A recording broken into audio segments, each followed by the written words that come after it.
వందనాలు. కొద్దిసేపు జాగ్రత్తగా దేవుని మాటలు విందా అమ్మా. పరిశుద్ధ గ్రంథము నుంచి దేవుని వాక్యాన్ని పరిశుద్ధాత్మ దేవుడు ఈ రాత్రి నీకు నాకు మనందరికీ చిత్తపరిచిన వాక్యాన్ని ధ్యానం చేద్దాం. ప్రార్థన పూర్వకంగా ఆసక్తితో దేవుని మాటలు మనం విని దేవుని ఆశీర్వాదముతో ఒక తీర్మానంతో మనం ప్రభు సన్నిధి నుండి ఈ ఆల్ నైట్ ప్రేయర్ నుండి మనం వెళ్ళాలి. వాక్యం చదువుకుందాం.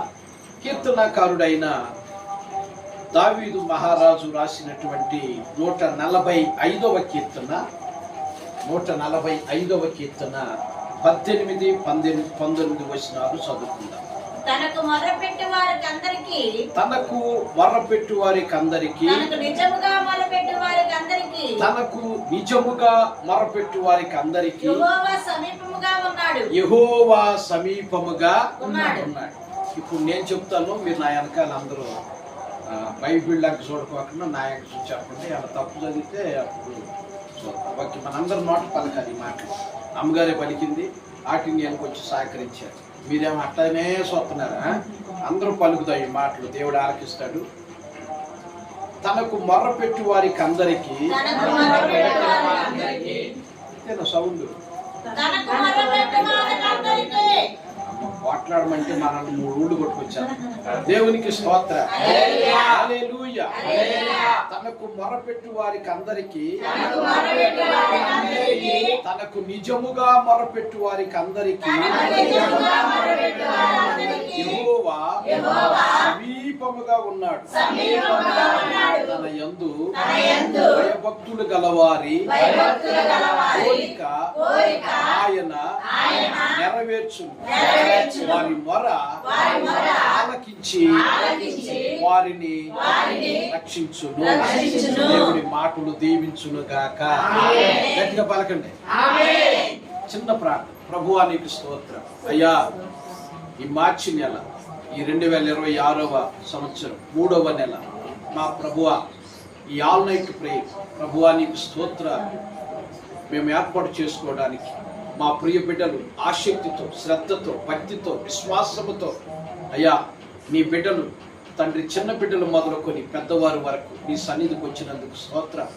నీ సన్నిధిలో నివసించువారు ధన్యులు అని, వారు నిత్యము నిన్ను స్తుతించుదురని, నీ వలన బలమునందు మనుషులు ధన్యులు అని, యాత్ర చేయు మార్గములు వారికి అతి ప్రియములని, వారు బాకా లోయలో బడి వెళ్ళునప్పుడు వాటిని జలమయముగా చేయుదురని నీ లేఖనము సెలవిస్తున్న రీతిని బట్టి మీకు స్తోత్రం.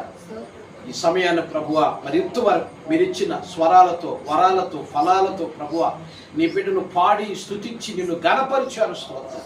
పాటల ద్వారా, వాయిద్యముల ద్వారా అయ్యా ఇదిగో నీకు స్తోత్రాలు. మిమ్మల్ని గణపరిచారు ప్రభువా, మీకు వందనాలు. మా ముందు తక్కువ సమయం ఉంది ప్రభువ. పరిస్థితులను బట్టి నాయన ఇదిగో మేము నీ సన్నిధిలో మా ప్రభువ మరి ఉంట ఉన్న మమ్మలను క్షమించండి నాయన, మన్నించండి. మీరిచ్చిన ఈ నాయన మాటల కొరకు స్తోత్రం. నేనైతే అల్పుణ్ణి, బలహీనుని ప్రభువ. నా మాటలు ఎవరికి మేలు కలిగించు, నా మాటలు ఎవరిని రక్షించు, నా మాటలు ఎవరిని ప్రభు ఆదరించు, కానీ మీ మాటలు ఆదరిస్తాయి, మీ మాటలు రక్షిస్తాయి, మీ మాటలు ప్రభువ మేలు చేస్తాయి. స్తోత్రం. కాబట్టి దేవా నన్ను మరుగుపరిచి నాలో నుండి మీ ఆత్మ నుంచి మీరు నాతో, మాతో, అందరితో కూడా తేటగా, సూటిగా మీరు మాట్లాడి మహిమ పొందమని మనం చేస్తూ ఉన్నారు. మీరిచ్చిన వాక్యాన్ని దీవించండి, మాకు వివరించండి. పరిశుద్ధాత్మదేవ మమ్మల్ని ఆశీర్వదించి పంపించండి. యేసు క్రీస్తు నామమున ప్రార్థన చేస్తున్నాము తండ్రి. ఈ కీర్తన రచయిత మహారాజు అయినటువంటి దావీదు. ఎవరమ్మా? పలకాలేక మీరు ప్రసంగం చేయాలి నాతో. దావీదు దేవుని చేత కోరుకోబడిన వాడు. దేవునికి స్తోత్రం.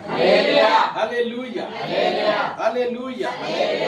ఎన్నుకోబడినటువంటి వాడిగా మనం చూస్తూ ఉన్నాం.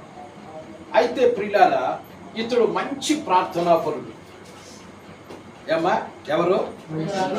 మనం ఒక ఆయన గురించి తింటే మన గురించి ఎట్టా ఉందో మన కథ మనం చూసుకోవాలి. ఏమ్మా కథ మొత్తం మార్చేది ఆయన అయినా మన కథ మనం తెలుసుకోవాలి. దేవునికి స్తోత్రం. మంచి ప్రార్థనా పరుడు. ఎంత ప్రార్థనా పరుడు అంటే మనం ఎంత బలహీనమో ఆయన అంత బలవంతుడు ప్రార్థనలో. దేవునికి స్తోత్రం. హల్లెలూయా. ఒక రోజుకొచ్చి 7 మార్లు ప్రార్థన చేసేటువంటి క్రమం అతడు దేవుని యొద్ద చేసుకున్న తీర్మానం. స్తోత్రం. మనం ఎన్నోసార్లు జనవరి 1 కి కొన్ని తీర్మానాలు, క్రిస్మస్ కి కొన్ని తీర్మానాలు, ఇంకా కాచి సమయం ఉంటే ఈస్టర్ కి కొంచెం తీర్మానాలు చేసుకుంటాం. ఈ తీర్మానాలన్నీ ఈస్టర్ వెళ్ళిపోయిన 24 గంటల్లో మొత్తం క్లోజ్. ప్రభు ఎక్కువగా నీ సన్నిధిలో గడిపే భాగ్యం, ఈ సంవత్సరం నాగా లేకుండా నీ సన్నిధికి వెళ్ళే భాగ్యం అంటాం. అవునా కాదా? ఎన్నో తీర్మానాలు మనం చేసుకుంటాం. ప్రభువా, ఈ గత సంవత్సరం నేను ఎక్కువగా ప్రార్థన చేయలేకపోయానయ్యా, మీ పాదాల దగ్గర గడపలేకపోయానయ్యా, నా కుటుంబం కొరకు అడగలేకపోయానయ్యా, అందుకే నా కుటుంబ పరిస్థితి ఎలా ఉంది, నా పరిస్థితి ఎలా ఉందని మనం అనుకుని, ప్రభువా ఈ సంవత్సరం అయినా ఎక్కువగా మీ సన్నిధిలో ప్రార్థించే అవకాశాన్ని కలుగచేయను ఆయన, మీ వద్ద నుండి మేలు పొందే అవకాశాన్ని కలుగు చేయను ఆయన అని చెప్పి మనం రకరకాల తీర్మానాలు చేసుకుంటూ ఉంటాం. ఆ తీర్మానాలన్నీ కూడా కొంత కాలానికి మరుగైపోతాయి. కానీ దావీదు సమర్పణ ఎలాంటిదంటే ఏమండి, మరణాంతమరం. దేవునికి స్తోత్రం. హల్లెలూయా. హల్లెలూయా. దేవునితో రూతు ఏమంటుంది? మరణం తప్ప నిన్ను నన్ను ఏది వేరు చేయదు. దేవునికి స్తోత్రం. అయితే ప్రకటన గ్రంథంలో భక్తుడైన యోహాను చేత పరిశుద్ధాత్ముడు రాయించాడు.